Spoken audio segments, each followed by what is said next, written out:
Molecular theory हमें क्या बताती है। ठीक हो गया, स्टूडेंट्स जो हैं वो जल्दी से मीटिंग ज्वाइन कर लें। ठीक हो गया। अच्छा भाई बच्चे, आपने ऐसे करना है कि अपनी जो बुक्स हैं उसका पेज नंबर 60 खोल लेना है। Kinetic molecular theory of gases जहाँ पर लिखा हुआ है वो टॉपिक है। स्मार्ट सिलेबस में एप्लीकेशंस ऑफ डाल्टन्स लॉ के बाद जो हमारा नेक्स्ट टॉपिक है वो कौन सा है, kinetic molecular theory of gases. इसके हमने कुछ पॉइंट्स पढ़ने हैं, कुछ टॉपिक्स पढ़ने हैं, उसके बाद हम पढ़ेंगे प्लाज्मा। तो आज का जो टॉपिक है वो है काइनेटिक मोलेकुलर थ्योरी। इसको हमने पढ़ना है कि काइनेटिक मोलेकुलर थ्योरी हमें किस चीज़ के बारे में आइडिया दे रही है। ठीक हो गया। तो काइनेटिक मोलेकुलर थ्योरी को पढ़ने के लिए हम चलते हैं उस पेज पे जहाँ पर काइनेटिक मोलेकुलर थ्योरी लिखी हुई है। ठीक है।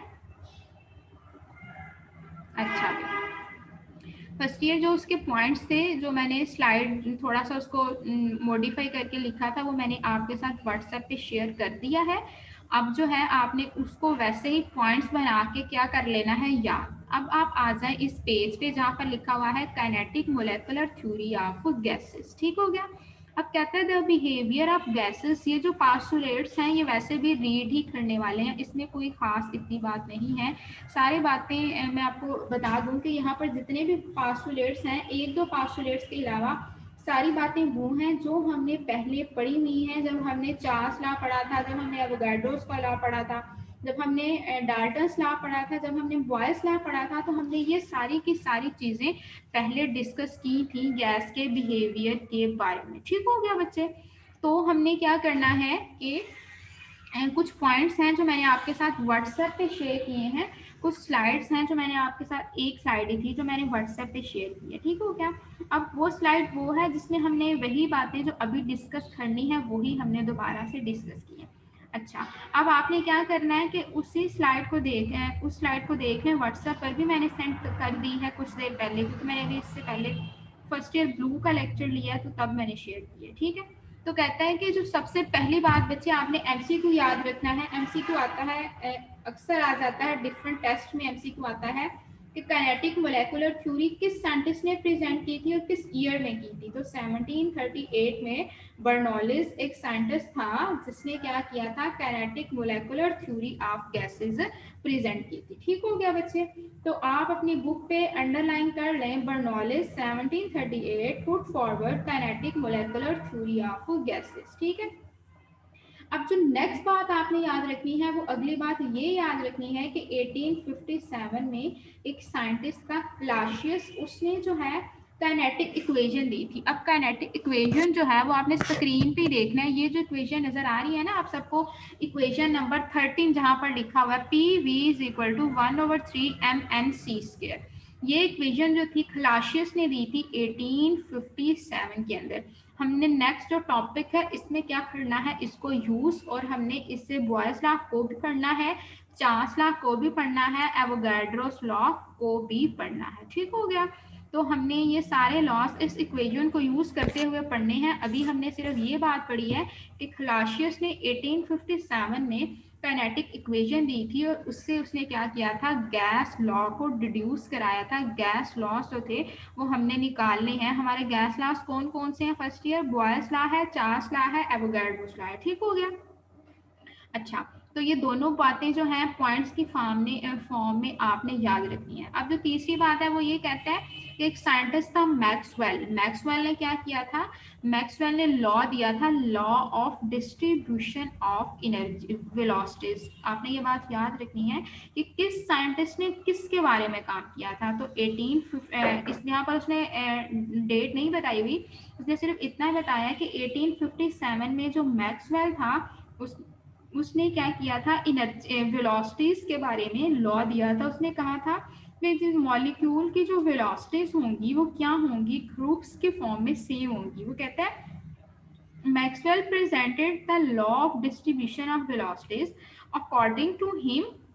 वो ये कहता है, मैक्सवेल ये कहता है कि क्या होगा, जो मॉलिक्यूल्स हैं उनकी जो वेलोसिटीज हैं वो ग्रुप्स की फॉर्म में डेफिनेट वेलोसिटी रेंजेस होंगी। देखिए इस बात को समझाने का मतलब ये है, उसकी इस बात का मतलब ये था कि अगर हमारे पास कोई एटम्स हैं, फर्ज करें कि हमारे पास एटम्स हैं 1 से लेके 20 तक, ठीक है।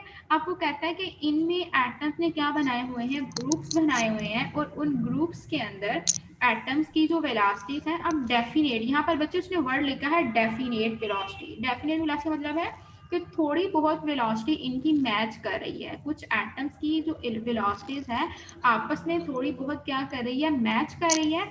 तो कहता है कि जो बोर्ड मैक्सवेल था उसने law of distribution of velocities दिया था, जिसमें उसने ये कहा था कि molecules in the form of groups have definite velocity ranges. अगर मेरे पास 1 से लेके 20 तक एटम्स हैं, मैंने इन गैस के एटम्स को, मॉलिक्यूल्स को नाम दिया है 1 2 3 4 5 6 7 8 9 10 से लेके 20 तक। ठीक है, हमने 20 तक इनको नाम दिया है। तो कहता है कि इन 20 एटम में से हो सकता है एक वाले एटम की, 6 वाले एटम की, 15 वाले एटम की जो वेलोसिटीज है वो थोड़ी बहुत डेफिनेट क्या हो, सेम। समझ आ रही है बात की। अब जो नेक्स्ट पॉइंट है वो बोल्ट्जमैन ने दिया था। बोल्ट्जमैन ने ये कहा था, उसने कहा था Boltzmann also contributed and studied the distribution of energy among the gas molecule. Boltzmann ने क्या कहा, बोल्ट्जमैन ने एनर्जी के बारे में कॉन्सेप्ट दिया था, जो मैक्सवेल था उसने वेलोसिटीज के बारे में कॉन्सेप्ट दिया था, और जो बोल्ट्जमैन था उसने किसके बारे में कॉन्सेप्ट दिया था, एनर्जीज के। बच्चे ये बोल्ट्जमैन का जो लॉ है और जो मैक्सवेल की थ्योरी है, उसको इन दोनों के, इनके बहुत लंबे लंबे जो हैं 6-6 पेजेस के डेरिवेशंस हैं, 6-6 पेजेस के इनके पास्टुलेट्स हैं। हमने इन पास्टुलेट्स को नहीं पढ़ना, हमने सिर्फ यहाँ पर एमसीक्यू भी याद रखना है कि मैक्सवेल ने किस चीज के बारे में कॉन्सेप्ट दिया था और बोल्ट्जमैन ने किस चीज के बारे में। यहाँ पर आपका कंसर्न सिर्फ इतना ही है कि आपने ये याद रखना है कि मैक्सवेल ने डिस्ट्रीब्यूशन ऑफ वेलोसिटीज के बारे में बताया था, और जो हमारे पास बोल्ट्जमैन है उसने डिस्ट्रीब्यूशन ऑफ किसके बारे में बताया था, एनर्जीज के बारे में बताया था। ठीक है, तो ये चीजें आपने याद रखनी है इस पैराग्राफ से। अब देखें बच्चे, उसने एंड में कहा है कि एट द एंड एक साइंटिस्ट था जिसका नाम है वंडरवॉल। अगर आपने वंडरवॉल की कंट्रीब्यूशंस देखनी है तो अगर आपके पास टेक्स्ट बुक खुली हुई है तो पेज नंबर 69 है, जहाँ पर लिखा हुआ है van der Waals equation for real gases. तो कहता है कि वंडरवॉल ने बहुत काम किया था गैसेस के लिए, वंडरवॉल ने बहुत काम किया था। अगर हमारा स्मार्ट सिलेबस ना होता तो हमने ये पढ़ना था, प्रेशर करेक्शन पढ़नी थी और वॉल्यूम करेक्शन पढ़नी थी। जो आप लोग अक्सर मेरे से पूछते हो कि मैम गैस का वॉल्यूम कौन सा वॉल्यूम होता है, तो वंडरवॉल ने यही बात की थी कि जो कंटेनर का वॉल्यूम है वो गैस का वॉल्यूम नहीं होता, जो गैस के एटम ने जगह ली होती है वही असल में गैस का वॉल्यूम होता है। लेकिन ये हमारे सिलेबस का पार्ट नहीं है, ना ही प्रेशर करेक्शन और ना ही वॉल्यूम करेक्शन, तो ये हमारे सिलेबस का पार्ट नहीं है। तो हमें सिर्फ इतना ही याद रखना है कि वंडरवॉल ने भी बहुत अच्छी कंट्रीब्यूशन की थी गैस को स्टडी करते हुए। उसने 2 इक्वेशंस दी थी, एक उसने प्रेशर के लिए दी थी और एक उसने वॉल्यूम के लिए दी थी। उसने कहा था कि गैस के वॉल्यूम के लिए क्या चीज़ होगी, उसने कहा था, जब हम अक्सर लेक्चर में डिस्कस होता था कि गैस का वॉल्यूम कौन सा वॉल्यूम है, हम कहते हैं कि वो वॉल्यूम जो बर्तन का वॉल्यूम है वो गैस का वॉल्यूम है। वो कहते हैं असल में ऐसा नहीं होता, जो गैस के एटम ने जगह ली हुई है वही वॉल्यूम असल में क्या होता है, गैस का वॉल्यूम। तो ये बर्नौली वंडरवॉल की कंट्रीब्यूशन थी जिसको हमने स्मार्ट सिलेबस में नहीं पढ़ना। तो जो पहला पैराग्राफ आपके पेज नंबर 60 पे एग्जाम्पल से नीचे लिखा हुआ है, वहां पर आपने सिर्फ 4 बातें ही फिंगर टिप्स पे याद करनी है कि 1738 में बर्नौलिस ने काइनेटिक मोलेकुलर थ्योरी दी थी, फिर 1857 में क्लासियस ने काइनेटिक इक्वेशन दी थी, और उसके बाद जो है मैक्सवेल ने लॉ दिया था किस पे, वेलोसिटीज पे, और जो बोल्ट्जमैन है उसने मैक्सवेल ने जो लॉ दिया था वो वेलोसिटीज पे दिया था, और बोल्ट्जमैन ने जो लॉ दिया था वो मॉलिक्यूल की एनर्जीज पे दिया था। सिर्फ इतनी सी बातें याद रखनी है। और जो वंडरवॉल था उसने भी बहुत कंट्रीब्यूशन की थी, उसने प्रेशर करेक्शन को देखा था और वॉल्यूम करेक्शन को देखा था। अब ये हमारे सिलेबस का पार्ट नहीं है तो हम इस चीज़ को नहीं देखेंगे। अब आप आ जाए बच्चे पास्टुलेट्स में।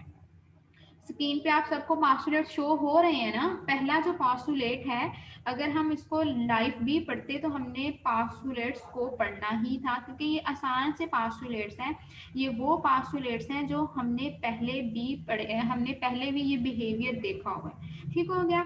तो बच्चे सबसे जो पहला पास्टुलेट है वो ये पास्टुलेट है, वो कहता है every gas consists of a large number of very small particles का मॉलिक्यूल। कहता है कि जो गैस है उसके जो पार्टिकल हैं वो बहुत, उनका साइज स्मॉल होता है और हम उनको क्या बोलते हैं, मॉलिक्यूल्स बोलते हैं। जैसे हम कहते हैं हीलियम का मॉलिक्यूल है, जैसे हम कहते हैं ऑर्गन का मॉलिक्यूल है। कहते हैं इनका साइज इतना स्मॉल है कि हम इनको क्या बोलते हैं, मॉलिक्यूल्स बोलते हैं। और कहता है कि इन सारे मॉलिक्यूल्स की, जो गैस के मॉलिक्यूल्स हैं, इनकी जो एग्जिस्टेंस है वो क्या होती है, इंडिपेंडेंट एग्जिस्टेंस होती है। ठीक हो गया। तो पहला जो पॉस्टुलेट है वो ये है कि every gas consists of a large number of very small particles called molecules. Gases like helium, neon and argon have monoatomic molecules. कहता है जैसे हीलियम है, आपने देखा है हीलियम के जो है लॉ ऑफ डुप्लेट फॉलो है। हीलियम के बाहर वाले शेल में 2 इलेक्ट्रॉन है, तो हीलियम को जरूरत ही नहीं है बॉन्ड बनाने की किसी और के साथ। नियॉन के भी बाहर वाले शेल में 8 इलेक्ट्रॉन है, तो नियॉन को भी किसी और एटम के साथ बॉन्ड बनाने की जरूरत नहीं है। ऐसे ही जो ऑर्गन है, इसके भी बाहर वाले शेल में 8 इलेक्ट्रॉन है, तो ऑर्गन को भी बॉन्ड बनाने की जरूरत नहीं है। तो इस वजह से कहता है कि इन मॉलिक्यूल्स जो हैं ये मोनो अटोमिक मॉलिक्यूल्स की फॉर्म में होंगे। ठीक हो गई बात। अब जो पॉइंट नंबर 2 है वो कहता है the molecule of gas move haphazardly colliding among themselves and with the wall of container and change their direction. बच्चे यहाँ पर हैप्पैज़र्डली का मतलब होता है, जैसे आप लोगों को होती है ना ब्रेक होती है, जब ब्रेक के टाइम पे जैसे आप लोग इधर उधर भाग रहे होते हो एक दूसरे को देखे बगैर, उसको हैप्पैज़र्डली का मतलब होता है हाथापाई, मतलब कि बेहंगम हो जाना। तो कहता है वैसे ही मॉलिक्यूल के, गैस के मॉलिक्यूल भी आप लोगों की तरह एक दूसरे से क्या करते हैं, टकराते हैं। जब वो टकराते हैं तो कहता है क्या हो जाएगा, वो आपस में टकराएंगे। अब देखिए हम 2-3 लोग हैं, अगर हम ऐसे मूव होंगे तो हमारी डायरेक्शन क्या हो जाएगी, चेंज हो जाएगी। तो वैसे ही बच्चे माइक ऑफ करें। मेरा माइक नहीं। अच्छा, तो कहते हैं मॉलिक्यूल जो गैस के हैं वो हैप्पैज़र्डली मूव करते हैं, मैं तेरे अपना मोबाइल नहीं देना, कल तो तू दफा हो जा। बगैर किसी उसके। कहता है उनकी डायरेक्शन क्या हो जाती है, चेंज हो जाती है। जब डायरेक्शन चेंज हो जाती है तो कहता है उससे क्या हो जाता है, कहता है molecule of gas move haphazardly colliding among themselves and with the wall of container and change their direction। बस आसान सी बात है कि मॉलिक्यूल आपस में टकराएंगे बगैर देखे, एक दूसरे को देखे बगैर। जब वो टकराएंगे तो कंटेनर की दीवार के साथ भी टकराएंगे और इससे क्या हो जाएगा कि मॉलिक्यूल्स की जो डायरेक्शन है वो क्या हो जाएगी, चेंज हो जाएगी। ठीक हो गया। अब जो थर्ड पॉइंट है उसमें ये कहा है कि the pressure exerted by a gas is due to collision of its molecule with the wall of a container। कहते हैं कि जो प्रेशर गैस के एटम लगा रहे हैं ये वो फोर्स है, मैंने आपको बताया था प्रेशर एक फोर्स होती है जो पर यूनिट एरिया पे हम क्या करते हैं, लगाते हैं। तो कहता है वही प्रेशर है, वही फोर्स है जो हम कहाँ पर लगा रहे हैं, कंटेनर्स पे लगा रहे हैं। वो कहता है the collision among the molecule are perfectly elastic. First ये जो इलास्टिक और इन इलास्टिक का कॉन्सेप्ट है ना, ये आपने पढ़ा है फिजिक्स में, कोई थर्ड चैप्टर है शायद मोमेंटम वाला, वहां पर कहीं पर है ना, इलास्टिक कोलिजन और इन इलास्टिक। अब इलास्टिक कोलिजन क्या होती है इसकी डेफिनेशन मैं बोल रही हूँ, लिख लो। कहता है इलास्टिक कोलिजन वो कोलिजन है जिसमें सिस्टम की एनर्जी जो है वो महफूज होती है, सिस्टम की एनर्जी ज़ाया नहीं होती। ठीक हो गया। The type of collision in which energy of the system remain conserve is called elastic collision. क्या मैंने कहा, the type of collision in which energy of the system remain conserved is called elastic collision। वो collision, वो टकराव जिससे जब atom एक दूसरे के साथ टकराएं तो उनकी एनर्जी जो है महफूज रहे, उनकी एनर्जी ज़ाया ना हो, हम उस एनर्जी को, हम उस कोलिजन को क्या कहलाएंगे, इलास्टिक कोलिजन। और जो इन इलास्टिक कोलिजन है उसमें बच्चे ये होता है कि जब मॉलिक्यूल टकराते हैं एक दूसरे के साथ तो क्या हो जाता है, मॉलिक्यूल के टकराते हुए एनर्जी हो जाती है एक्सचेंज। जब एनर्जी हो जाती है एक्सचेंज या एनर्जी सिस्टम से बाहर निकल जाती है, जब सिस्टम से बाहर एनर्जी निकल जाएगी तो कहता है वो जो कोलिजन है वो क्या कहलाएगी, इन इलास्टिक कोलिजन। ठीक हो गया बात। एक इलास्टिक है जो पॉइंट नंबर 3 में लिखी है एंड वाली डायन। कहता है वो कोलिजन जिसमें सिस्टम की एनर्जी कंजर्व रहे, महफूज रहे, वो कोलिजन इलास्टिक होगी, और जिसमें सिस्टम की एनर्जी महफूज ना रहे वो कोलिजन क्या कहलाएगी, इनएलास्टिक कोलिजन। ठीक हो गई बात।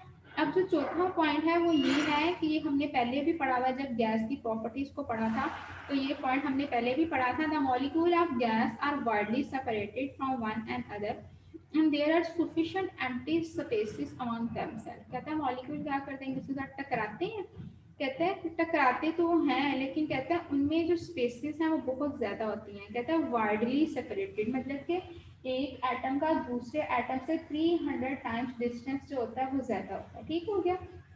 तो कहता है इस वजह से जब उनके दरमियान डिस्टेंस इतना ज्यादा है तो कहता है the molecule of gas are widely separated, एक दूसरे से सेपरेटेड है, and there are sufficient empty spaces among themselves. तो उनमें जो एम्प्टी स्पेसेस हैं वो बहुत सारे। समझ आ गई बात की।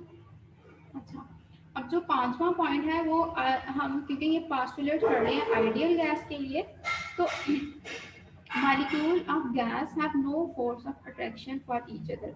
मैंने आपको बताया था कि जब कोई गैस आइडियल होती है तो उसमें अट्रैक्टिव फोर्सेस नहीं होनी चाहिए। मैंने आपको कहा था गैस उस टाइम आइडियल होगी जब वो हाई टेम्परेचर पे होती है और लो प्रेशर पे। जाहिर है जब गैस हाई टेम्परेचर पर होगी तो एटम्स दूर दूर जाएंगे, जितना दूर जाएंगे उतनी अट्रैक्टिव फोर्सेस कम हो जाएंगी, जितनी अट्रैक्टिव फोर्सेस कम हो जाएंगी उतनी ही गैस आइडियल हो जाएगी। या अगर प्रेशर को देखें, जितना प्रेशर लो होगा उतनी फोर्स थोड़ी अप्लाई होगी, जितनी फोर्स कम अप्लाई होगी उतना ही एटम उतना ही एटम ज्यादा क्या जाएंगे, दूर दूर जाएंगे। जितना एटम ज्यादा दूर दूर जाएंगे उतनी उनमें अट्रैक्टिव फोर्सेस कम।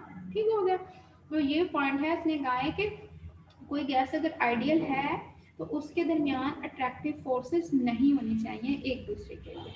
अब जो छठा पॉइंट है वो ये है कि the actual volume of the molecule of gas is negligible as compare to the volume of a gas.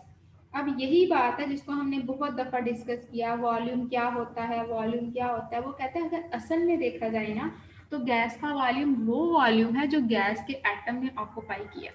लेकिन कहता है कि होता कुछ यूं है कि गैस के एटम जो हैं वो बहुत कम वॉल्यूम क्या करते हैं ऑक्यूपाई। जब उन गैस के एटम्स ने वॉल्यूम ही कम ऑक्यूपाई किया है, वो इतना थोड़ा वॉल्यूम होता है कि हम उसको लिख नहीं सकते। इस वजह से हम कहते हैं कि जो गैस का वॉल्यूम होगा, जो कंटेनर का वॉल्यूम होगा, वही किसका वॉल्यूम होगा, गैस का। लेकिन ये जो वंडर वॉल था उसने इसी पे इक्वेशन दी थी, वॉल्यूम करेक्शन और प्रेशर करेक्शन। उसने इसी वाले पास्टुलेट को कहा था कि ये फॉल्टी है, ऐसा जो है वो नहीं होता। Actual volume of gas negligible होता है लेकिन इतना भी नेग्लिजिबल नहीं होता कि हम उसको लिख ना सकें। ठीक हो गई बात। तो ये जो पास्टुलेट है, the actual volume of the gas molecule is negligible as compare to the किसके compare, volume of the gas, जो टोटल वॉल्यूम है उसकी हम क्या कर रहे हैं, बात कर रहे हैं। ठीक हो गया। तो यहाँ पर जो दो पास्टुलेट थे उसको जो है वो वंडर वॉल ने उन पे काम किया था। पहला पास्टुलेट तो एक्चुअल वॉल्यूम वाला था और दूसरा उसने प्रेशर करेक्शन भी की थी। उसने प्रेशर के बारे में भी आइडिया दिया था कि प्रेशर असल में कौन सा प्रेशर होता है जो गैस के एटम लगाते हैं। खैर अभी हमारा टॉपिक का हिस्सा नहीं है तो हम इसको डिस्कस नहीं करेंगे। लेकिन जो पॉइंट नंबर 6 है उसमें यही कहा है कि जो गैस का वॉल्यूम, असल में जो वॉल्यूम है एक्चुअल होता है असल वॉल्यूम, जो असल वॉल्यूम है वो इतना कम है कि हम उसको नहीं लिखते, और हम जो पूरे कंटेनर का वॉल्यूम होता है हम उसको कहते हैं कि ये गैस का वॉल्यूम है। ठीक है, ये पास्टुलेट। अब जो सातवां पास्टुलेट है वो कहता है the motion imported to the molecule by gravity वो फोर्स है जिससे अर्थ हमें अपनी तरफ क्या करती है, अट्रैक्ट। हर चीज को अर्थ क्या कर रही है, अपनी तरफ अट्रैक्ट कर रही है। तो कहता है कि मॉलिक्यूल्स के ऊपर भी फोर्स ऑफ ग्रेविटी लग रही है, लेकिन कहता है कि उस फोर्स लगने से जो गैस के एटम में मोशन है वो बहुत कम है as compared to the effect of continued collision between them। कहता है बजाय ये कि जब वो टकराते हैं ना एक दूसरे के साथ, तो कहता है उस टाइम उन पर जो कोलिजन है वो ज्यादा है, वो मोशन ज्यादा है बजाय किस मोशन के, जो जब मॉलिक्यूल्स क्या करते हैं, आपस में टकराते हैं।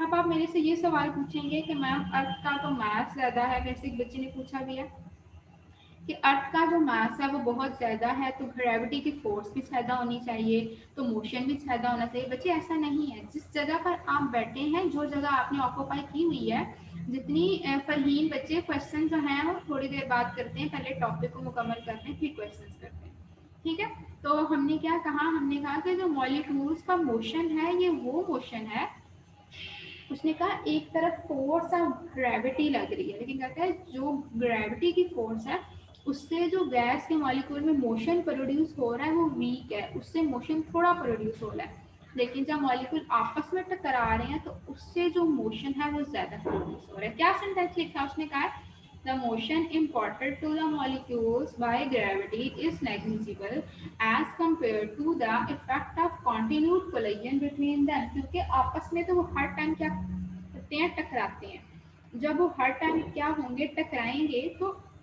उस टाइम पर वो कहता है कि जो ग्रेविटी की फोर्स है वो बहुत कम असरअंदाज होगी, लेकिन जो आपस में टकराने की फोर्स है वो क्या होगी, ज्यादा। अब जो आठवां पास्टुलेट है इसको बहुत दफा क्या किया हुआ है, डिस्कस किया हुआ, ठीक हो गया। वो ये पास्टुलेट था कि किसी भी गैस की जो एवरेज काइनेटिक एनर्जी है वो उसके टेम्परेचर के डायरेक्टली प्रोपोर्शनल है। ये बात हमने पहले भी डिस्कस की हुई है कि जितना टेम्परेचर, एब्सोल्यूट टेम्परेचर बढ़ाते जाएंगे उतनी ही गैस की एवरेज काइनेटिक एनर्जी भी क्या होती जाएगी, फर्स्ट ईयर बढ़ती जाएगी, ठीक हो गई बात। तो ये पास्टुलेट से 8 पास्टुलेट्स तक आपने इसको देखना है, बाकी जो रह गया है कल हम इसको देखेंगे, डिस्कस करेंगे। और आसान है, काइनेटिक मोलेकुलर थ्योरी कोई मुश्किल नहीं है इसमें, सिर्फ इसके पास्टुलेट्स है। उसके बाद हमने काइनेटिक इक्वेशन को जो है, उसके बाद हमने काइनेटिक इक्वेशंस को हमने डिराइव काइनेटिक इक्वेशन को यूज करते हुए हमने बॉयल्स लॉ को डिराइव करना है, चार्ल्स लॉ को करना है, एवोगाड्रो लॉ को करना है। तो वो हमारा नेक्स्ट टॉपिक होगा। अभी जो है हमने यही देखना है कि कोई गैस है, अगर कोई भी गैस है तो उसके जो पास्टुलेट्स हैं काइनेटिक मोलेकुलर थ्योरी के वो कौन कौन सी हैं, और हमने कैसे उनको क्या करना है, इम्प्लीमेंट करना है, ठीक हो गया फर्स्ट ईयर।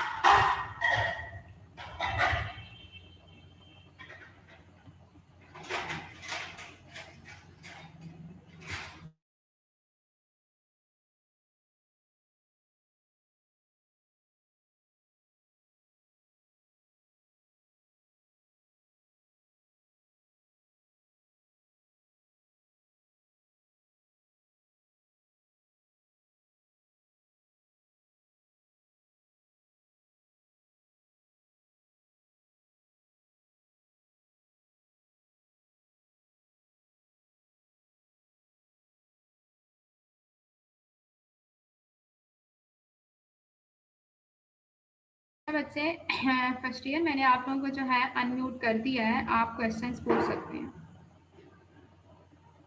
फर्स्ट ईयर मैंने आप लोगों को अनम्यूट कर दिया, आप लोग क्वेश्चन पूछ सकते हैं।